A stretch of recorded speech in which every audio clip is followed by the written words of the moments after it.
Are we witnessing the end of the career of one of the greatest pop stars in 2024? I feel like you're just letting everybody down all the time. You're never really just doing anything right.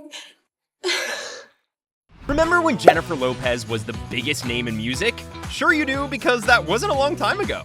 The tides have turned in 2024 though, and it seems like J-Lo's career is standing on its last leg. What happened? How'd we get here? We have to recap a little for that, and what could be the biggest indicator of her downfall other than This Is Me Now? For those of you who might not know, that's the title of J-Lo's documentary that was funded by the pop star herself. That's right, after pitching the idea to a few production houses and realizing they didn't want to go ahead with her series, J-Lo decided to funnel $24 million of her own money into the project. About hopeless romantics, that we're weak. And I'm not weak. Apparently, everyone told her it was a bad idea and a risky move, but the singer believed it was the greatest investment in history. After all, it was a series based on her life and career, and she's been making headlines for decades. Who wouldn't want to see that? A lot of people, as it turned out. Now, J-Lo had a $24 million mega project and nothing really to show for it. Besides, of course, the fact that her career was drawing to a close and there was nothing she could do to stop it. Now, everyone knows how Taylor Swift's Eras Tour became one of the biggest tours of all time, selling out arenas and paving the way for Taylor to become a billionaire, plus get on the cover of Times magazine. Taylor had taken a break from the music scene for a while too. However, she came back guns blazing with a tour, a new album, and a new man. J-Lo and her publicist probably saw a whole lot of opportunity there for the on-the-floor singer, and followed Taylor's guide map to success too. Suddenly, J-Lo had a tour on the way, was working on a documentary, starring in a movie, and obviously making headlines with Ben Affleck. A love story that started, ended, and then restarted after over a decade. We have a bit of insider news on what's going on between the two of them, too. But first, why did it work for Taylor but flop for J-Lo? It was obvious why to everyone, except maybe the singer herself, and that was the fact that she's not Taylor Swift. Now, both women are powerhouses in their own right, but Taylor and J-Lo's achievements don't really compare. That, plus the fact that Taylor only took a few years to recoup and make her comeback. J-Lo strutted onto the scene again after 10 years and acted like it had only been yesterday. So yeah, the hype surrounding one of them, we know which one, wasn't as massive as she'd hoped. Because I didn't think much of myself. And so the world didn't think much of me.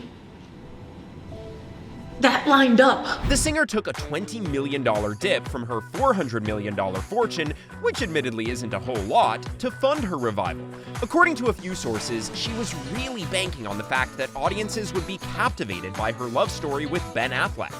Ben and Jennifer found love again after several years apart when they finally found themselves single at the same time.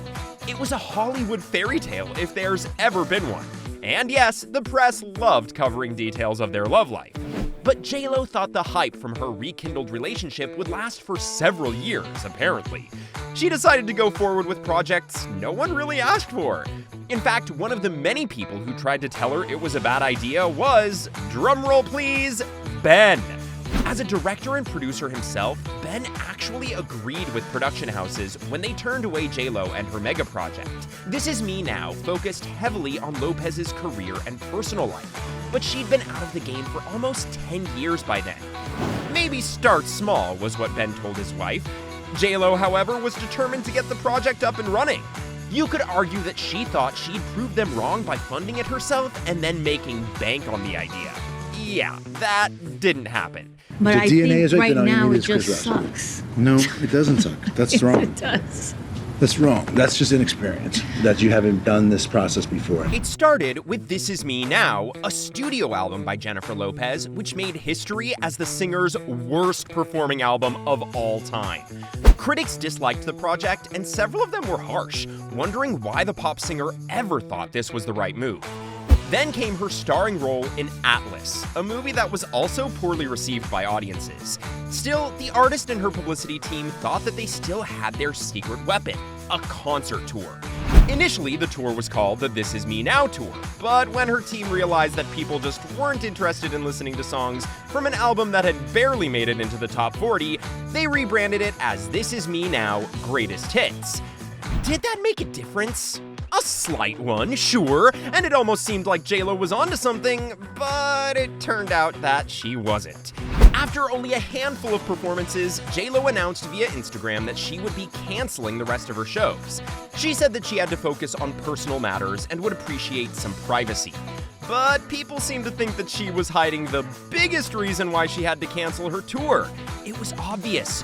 No one was interested. This project was something I didn't really plan. It was really inspiration. Now, J.Lo does have thousands of fans. The question was, why weren't they lining up to buy her tickets? Probably because the cheapest of them would cost around $80, and the most expensive, the VIP suite tickets, were for over $1,800. That's steep as far as concert tickets are concerned, and more so for someone who's been out of the scene for almost a decade. Just like her tour was inspired by Taylor Swift's success, fans believe that J.Lo priced her tickets around the same range as Beyoncé did for her Renaissance tour. So Beyoncé sold out arenas, and her ticket prices were about the same as J.Lo's. She's also taken a step back from the music industry for a while. Yet Beyoncé made it work, and J.Lo didn't. And that's because Beyoncé is the bigger artist. One TikTok user said that the artist comparing herself to Beyoncé is crazy.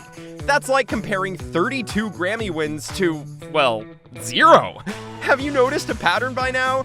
It's that J.Lo seems to think that she has the same star power and fame as some of the biggest artists in the world. People are since trying to bring her back down to earth. One way was to reject her tour entirely. The biggest blow, though, was yet to come. Her fans turned their back on her, and then so did residents of the Bronx. Yup, that's the block where Jenny apparently grew up and was raised.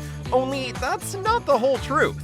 There's a clip from her documentary that has J.Lo reminiscing of her time in the Bronx, and it's since been turned into meme content for how people who are actually from the Bronx would never act that way. Then one TikTok user had just about enough and exposed everything.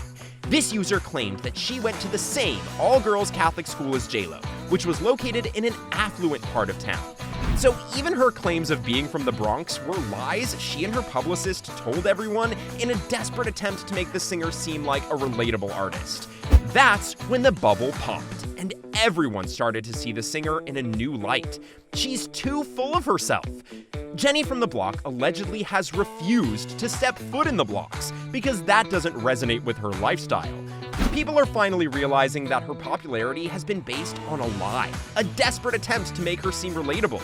Remember the uber-popular Fiat ad that apparently was shot in the Bronx? Surprise, surprise, it was actually shot in Los Angeles, and a body double had to shoot the scenes from the Bronx because Jennifer refused to film there.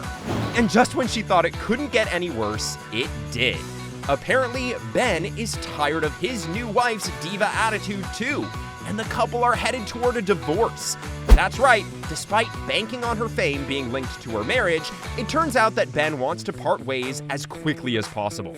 The couple have already listed their home for sale and are looking at ways to split their joint assets, shake hands, and end this chapter once and for all.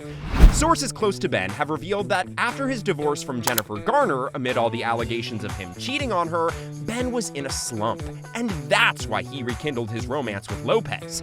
It felt like the timing was finally right, but Ben was just ignoring all the red flags. And now, all he can see is red. What are your thoughts about Jennifer Lopez's career coming to an end? Let us know in the comments below.